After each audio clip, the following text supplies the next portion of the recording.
Hello everyone, Jeff with the Green Review. Today let's talk about the terms Xeric, Mesic, and Hydric.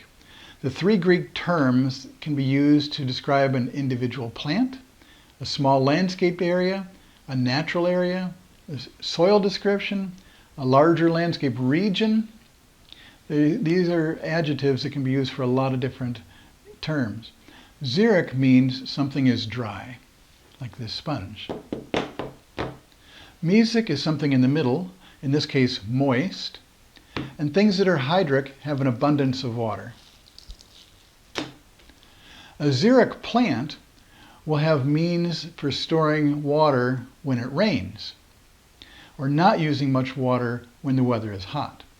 Plants can store water in leaves, roots, and stems. They may have silver hairs or scales covering the leaves to reflect sunlight and heat. They may have reduced their leaves into spines like many cactuses.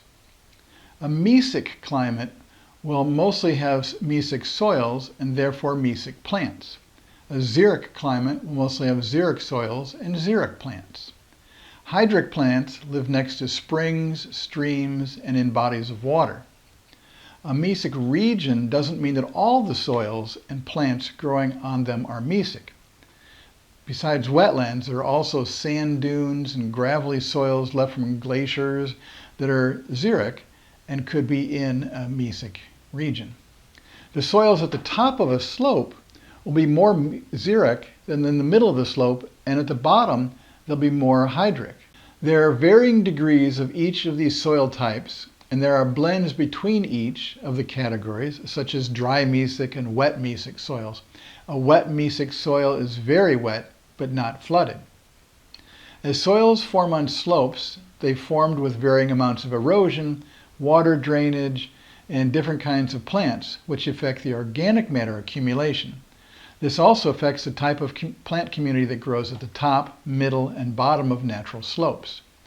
Soils and plants will not all fit neatly into these three categories. Because tiny clay particles move downhill more easily than large particles, sandy, rocky soils tend to be at the top of a slope, and heavy, wet clay soil tends to be at the bottom. What happens if there's not enough water?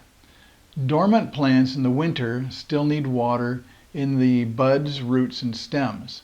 If the plant is an evergreen, water is also needed in the leaves. Most of this water was absorbed into the plant in the fall. Because water movement is restricted in the winter, the buds, leaves, and stems may dry out and be damaged by winter winds and low humidity levels that can desiccate the plant. In the summer, cool season lawn grasses may go dormant and the leaves will turn brown. The crown of the plant is still alive though and needs some water to stay alive. If dry conditions last longer than 2 weeks, a 1/4 inch of irrigation water can keep the grass plant crown alive without it breaking dormancy. If there is a short-term reduction in the amount of available water, a plant will respond by wilting and the leaves may curl. As the drought continues, the green color of the leaves may fade due to reduced photosynthesis. The leaves, flowers, and fruit may drop from the plant, turn yellow, and then drop, or they may get dry, crispy edges. If the plant is regularly subjected to dry conditions, but is still in the survive range, there'll be reduced growth with smaller stems, leaves, and fewer flowers and fruit. What happens if there's too much water? If a soil stays saturated for too long, the plant's roots can drown, causing a smaller root system that will lead to problems with the top of the plant. The top may begin to show signs of lack of water, such as wilting. If the plant and soil are not inspected, the wilted plant may be giving more water, which drowns more roots, and plants that drown are dead, and dead stuff decays, which may lead to disease organisms getting into the plant. Warm and wet climates accelerate the breakdown of organic matter in soil. So many soils in the southern United States have less organic matter than soils farther north where the climate is cooler. Southern soils are often brown or red and not black. The red color comes from iron that is left after many other chemicals and organic matter have been washed away. Where annual precipitation rates are high, water removes soluble chemicals, causing the soil to be more acidic. With less rain, chemicals such as calcium carbonate don't wash away, so soils in arid regions tend to be more alkaline. What's this mean to me? Thin layers of suburban and urban topsoils are more xeric and will not hold enough water for Mesic native plants. To move Mesic plants from the survive range to the thrive range, irrigation and rainfall will have to be more frequent to make up for the lack of water holding capacity in the thin layer of urban soil. The alternatives are to 1. Live with the plants in the survive range and replace them as they die, or 2. Change the plants to xeric ones that thrive in this thin urban soil, or 3. Redo the soil so that it's thick enough to hold enough water for the Mesic plants. Another what's this mean to me? As you walk through natural areas, note the topography.